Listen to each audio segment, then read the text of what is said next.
자, 경제 얘기도 좀 하고 넘어가야 되는데, 11월 수출, 네, 정보통신 기술 분야에서 사상 최대, 그냥 정보통신 분야만 254억 달러 수출이 있었다고 하는데, 어마어마한 수치 상승을 보여주고 있습니다.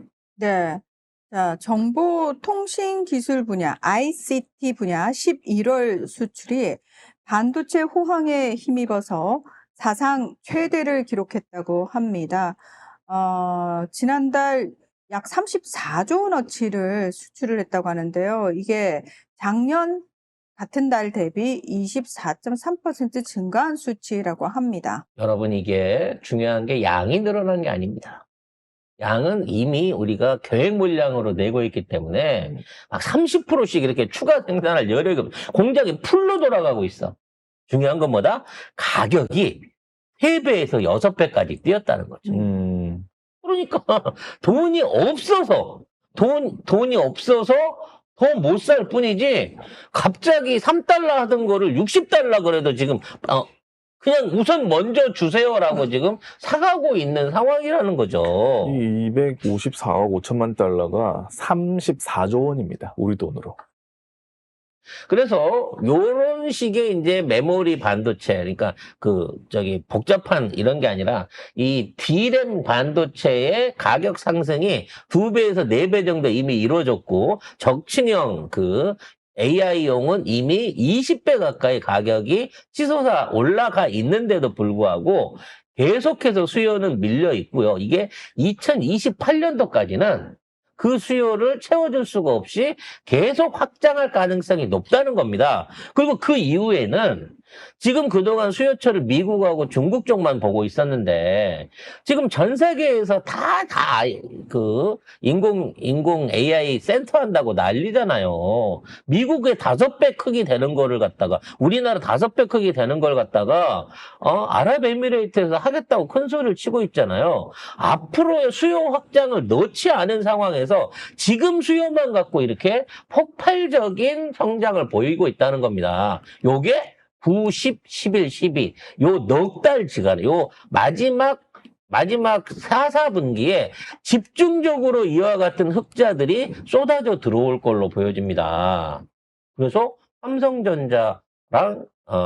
삼성전자랑 SK텔레콤이 요 3개월 동안 거둬들일 영업이익이 30조 정도 될 거다라고 SK 하이닉스가 아니고 SK텔레콤이에요? 아니, SK 하이닉스 왜? SK텔레콤이라고 해서 왜 갑자기 텔레콤이 SK 하이닉스와 삼성전자 반도체 부분에서만 추가로 생길 수 있는 이익이 30조 원 정도 될 거라고 보고 있습니다. 이건 윤석열 정부가 무역 흑자 한다고 했었을 때 국가 무역 흑자가 수입 떨어져 갖고 만들었던 10조 원의 3배에 달하는 금액을 석 달 안에 우리 반도체 회사 2군데가 요걸 땡겨올 수 있다는 것이죠. 그래서 어마어마하게 지금 반도체에 대한 붐일 것으로 보여지고요. 이게 단순하게 반도체뿐만 아니라 D램, 메모리 램뿐만 아니라 앞으로 있을 CPU라든지 시스템 반도체 관련된 부분 이거를 응용한 휴대폰이나 그리고 각종 기판에까지 패키징이까지 어마어마하게 추가로 확대될 가능성이 높아지고 있다는 겁니다. 이 와중에 대만은 전력이 부족해서 일본은 날씨가 안 좋아서 반도체 생산이 더 떨어지게 될 가능성이 높아지고 있다는 걸 보여주기 때문에 이게 사실상 메모리와 시스템 반도체의 유일무이한 경쟁국이었던 일본과 대만이 완전히 망해가지고 사업을 접게 되지 않을까라고 하는 상황들이 보여지고 있습니다. 아무래도 TSMC는 미국이 망하게 할 것 같고요. 네, 일본 같은 경우에는 공장을 짓다가 지진이든 아니면 화산이든 어떤 형태의 자연재해를 통해 가지고 무너지는 게 아니냐라는 얘기가 나오고 있습니다. 그러다 보니까 일본에서는 지금 중국이 인공지진을 일으키고 있다. 네. 지금 홋카이도에 일어나고 있는 이거 실제 있어요. 진짜로. 일본이 중국이 지금 인공지진으로 일본을 공격하고 있다. 이런 개소리들을 공경연하게 공중파에서 지금 떠들고 있는 상황인 겁니다. 실제로 지금 SNS를 통해 가지고 인공지진 관련해 가지고 어마무시하게 괴소문이 확산이 되고 있다고 해요. 그러면 그동안 태풍도 중국이 만들었었고, 지진도 중국이 만들었었고, 전부 다, 뭐 기상무기가, 중국에 있었다는 얘기네? 근데 그게요, 이게 중국이 일으킨 지진이다라는 주장도 있는가 하면은 일본 야당 측에서는 또 이 야당 측에서도 그런 얘기도 있어요. 이거 정부가 인공지진을 일으킨 거다. 그러니까 일본 정부의 음모론 이런 게 막 지금 아니, 그럼 퍼지고 걔들은 있대요. 조준을 그렇게 못해? 그래가지고 어? 일본 정부가 허위 정보에 속으면 안 된다. 정확한 정보 확인해라. 라고 계속해서 메시지를 내고 있다고 우리는 해요. 인공지진을 일으킬 능력이 없어 라고 일본 얘기하는 거죠. 아니, 중국도 기상무기나 인공지진을 일으킨다는 이 음모론은 30년 전부터 있었는데, 중국 인공가고 잘못 때렸다가 지네 본토가 지금 다 홍수 물난리인데, 걔네들은 그 기상 무기도 태모예요. 조절이 안 돼. 솔직히 이번에 홋카이도에 인공지진 난 것도 원래는 도쿄나 아니면 이쪽 규슈 쪽을 목표로 했다가 빗나가서 거기서 일어난 거다. 뭐 이런 얘기가 있을 정도니까. 그래서 이런 사안이 앞으로도 일본 내부를 계속 흔들고 있을 거고요. 더 중요한 건 뭐다? 일본의 금리가 조만간 견디지 못하고 확 무너지게 될 거다라고 하는 내부적인 위기 소식이 오고 있습니다. 지금 있는 상황에서 경제적으로 뭔가 이 새로운 돌파구를 찾아내지 못한다고 하면 지금 일본이 내년에는 일본 은행이 부도날 수 있다. 일본 경제를 버티고 있었던 은행이 지급불능 사태에 갈 수 있다. 그때 대비해갖고 전 국민의 예금을 또다시 동결해야 되는 거 아니냐. 아이고. 그 법을 준비해야 되는 거 아니냐. 이런 얘기가 나오고 있단 말이죠. 그럼 이걸 하려면 어떻게 돼요? 다카이치도 계엄령을 해야 된다는 얘기거든요. 뭐 전 세계가 다 계엄령하긴 그러니까 했는데 지금. 뭔가 탈법적인 걸 하려고 하면 할 수 있는 게 지금 개헌밖에 없는 거야. 국민 예금을 지금 삥을 뜯지 않으면 내년에 일본 재정이랑 일본 은행이 망한다는 거예요, 지금. 아이고야. 그래서 저는 이 중일 사태가 앞으로도 계속 유지되면 좋겠고요. 굳이 역사적 반성 없이 다카이치가 저렇게 1월에 한번 만나요. 제 고향으로 초대할게요. 그랬을 때 이재명 대통령이 그냥 너 혼자 놀아. 그러고 땡까버렸으면 좋겠다라는 생각을 하게 됩니다. 이런 와중에 우리나라 기업들은 뭐 여기저기서 승전보 내지는 뭐 여러 가지 좋은 소식들을 올리고 있습니다. 관련해가지고 미국에서 3,400억을 벌었다. 뭐 큰 돈은 요즘 돈대미가 너무 커졌어. 3,400억은 달러. 아니야. 3,400억이야. 억이야? 3,400억을 벌었다기는 뭔 또 푼돈을 벌었나? 3,400억 원. 라고 이거 봤더니 요즘 그렇게 김이 또 미국에서 잘 팔린다네요. 그리고 조미김이 지난 그 한미 팩트시트 거기에서 조미김이 특히 무관세 품목으로 기재가 됐는데요. 이게 K푸드 수출 상위 품목 중에 하나지 않습니까? 요게 올해 들어서 지난달까지 3,400억 원 규모로 팔렸다고 합니다. 여러분 조심하세요. 중국 놈들이 원초를 싹 쓸어가더니 이제 미국 애들이 조미김을 다 쓸어가게 생겼어요. 그러니까 어떻게 해야 되죠? 우리는 장봉도 김을 끝까지 우리가 지켜야 됩니다. 이것만큼은 내줘서는 안 되는 겁니다. 장봉도 김만큼은. 네. 미국 놈도 이거 있는 줄 알면 환장하고 쓸어갈 거예요. 지금 사실 미국 내에서 냉동김밥이 엄청나게 히트를 하고 있는 거는 저희가 알고 있잖아요. 네. 냉동김밥 같은 경우에 생각보다 되게 퀄리티가 좋거든요. 저도 냉동김밥을 비건김밥 냉동으로 나온 게 있어서 그거 가끔씩 예, 쟁여놓고 먹는데 맛있어요. 예. 아무튼 K푸드, K문화, 캐대안이 아카데미상 주자가상 수상하고 세계 부문 석권하고 문화의 수출도 강화되기 시작하는 여러 가지 부분 안에서 여건들이 나타나고 있습니다. 이게 단순히 미국 시장을 개척해서 뚫어낸 게 아니라 여러 가지 부분 안에서 긍정적인 효과들도 만들어내지 않을까라는 생각을 하게 됩니다. 또 하나의 한국만의 아주 강력한 독점 상품이 있습니다. 요거 사실은 무기나 안보보다도 더 무서운 것이거든요. 어떤 제품이 또 히트를 치고 있는지 확인 한번 해보겠습니다. 네, 참 우리가 모르는 세상이 많더라고요, 보니까. 다 잘해. 네, 우리나라 초고압 변압기의 미국 수출액이 사상 처음으로 1조 원 돌파를 눈앞에 두고 있다고 수출만 합니다. 1조입니다. 네, 이게 지금 어마무시해요.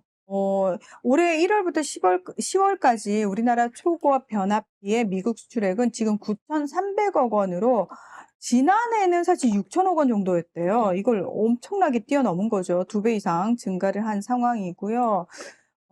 이게 이제 AI 산업이 성장을 하면서 이게 급속도로 수요가 늘어난 겁니다. 많은 전기를 필요로 하는 또 그것 때문에 고압으로 올려야 이제 멀리까지 송전이 그렇죠. 가능하기 때문에 전압을 고압으로 쓰는 게 미국의 일반적인 가정 안에서는 변압기 없이 110V 쭉 깔아가지고 교류로 근처에서 땡겨가지고 지네들끼리 나눠 쓰는 세상이었다고 치면 지금 AI를 하기 위해서는 매우 높은 대량의 전기를 공급해야 되고 그렇죠. 그러기 위해서는 전압을 뭐 14만 볼트 이상으로 이렇게 올릴 수 있는 변압기가 필요로 한 거란 말이에요. 그러니까 데이터 센터 짓는 데는 다 필요하다고 네. 보시면 돼요. 그리고 그 데이터 센터까지 발전소에서 전기를 옮겨가는 과정 중에 몇 번이나 이런 변압기들이 필요한 겁니다. 그렇죠. 근데 이거 관세 50% 맞았는데도 이렇게 팔려? 있어도 50%를 때려도 먼저 선점을 하지 않으면 안 되는 게 이게 주문하면 납품까지 5년 걸려요. 그러니까 5년 전에 주문해 놨던 거야. 근데 관세를 50% 때리잖아? 그러면 포기하는 순간 딴 놈이 집어가. 그러니까 안 이거는 사신다고요? 안 사주시다고요? 아유, 알겠어요. 고맙죠. 5년 전에 비해서 가격이 2배나 올랐는데 그러고 딴 데다 팔 수 있는 거기 때문에 생각가의 마을이네, 거의. 이거는 손을 못 대는 제품입니다. 중요한 건 HD 현대 LS 효성이 전 세계 생산 납품량의 85% 이상을 독점을 하고 있다는 거야. 재밌네요. 자, HD 현대 일렉트릭이 시장 점유율 35%고요. 효성중공업이 시장 점유율 30%고 심지어 미국 멤피스에 초고압 변압기 공장을 운영을 하고 있는 상황입니다. 그리고 LS 일렉트릭이 시장 점유율 20%. 그럼 딱 86%입니다. 그러니까 전 세계에서 그 많은 나라들이 전기를 쓰지만 고압 변압기를 만드는 나라는 대한민국밖에 없다는 거지. 왜요? 이게 우리나라의 전기 정책의 승리입니다. 애초에 전기가 없었잖아. 그래서 우리가 이제 72년대 이후로 이제 경제개발 계획을 세우는데, 이걸 좋다고 얘기해야 되나, 나쁘다고 얘기해야 되나. 정권이 세우고 싶은, 공단을 세우고 싶은 지역들이 있었는데, 이게 다 어디론가 편중된 거예요. 그래서 이런 식으로 하게 되면 송전거리가 짧아가지고 이거에 대한 이 비용이 많이 듭니다. 그러니까 전기를 막 시작하는 나라가 고비용으로 갈 수밖에 없는 고압 송전 방식을 과감하게 선택을 하는 겁니다. 즉 발전소하고 쉽게 말해서 발전소, 핵발전소도 짓고 막 이런 걸 짓는데 이걸 주로 다 이 경남 지역에다가만 집중적으로 짓고 싶어. 그러면서 서울에서도 전기를 땡겨서 써야 되는 거잖아요. 그래서 이전 주변 지역에다 이러한 사업들을 안 주고 한때다 몰아주다 보니까 우리나라는 자연스럽게 전기 정책이 집중해서 만들어서 멀리까지 송금해서 쓰는 방식으로 이게 전환이 된 거예요. 그래서 딴 나라가 일본이 110V 쓰고 미국이 110V 쓸 때 우린 220. 우린 220으로 시작을 하면서 이걸 특고압으로 7만 5천, 14만 5천으로 튕겨가지고 송전하는 이 기술을 개발했고, 그러다 보니까 할 수 없이 변압기 회사가 생긴 거야. 할 수 없이. 할 수 없이. 왜냐면 써야 되니까. 전기를 몰래 보내려면 변압기를 해야 되니까. 그러다 보니까 그 후로도 이렇게 고압으로 송전하는 사업이 30년 동안 지구상에 존재를 안 했어요. 어떤 나라도 우리처럼 특고압을 땡겨가지고 변압기를 만들 아무 필요성을 못 느낀 거지. 그냥 그 주변에다가 그렇지, 발전소 가까운 데다가. 세우면 되고 그리고 거기 있는 사람들과 이렇게 나눠 나눠 쓰면 쓰면 되니까. 되고. 근데 우리는 아니었던 거지. 그 불편함을 감수하고도 정부 정책에 의해서 특고압으로 해갖고 이거를 완벽하게 전력망을 구축해냈고, 그러다 보니까 특고압 하기 위해서 만들어둔 변압기 회사는 그냥 남은 거 아니에요.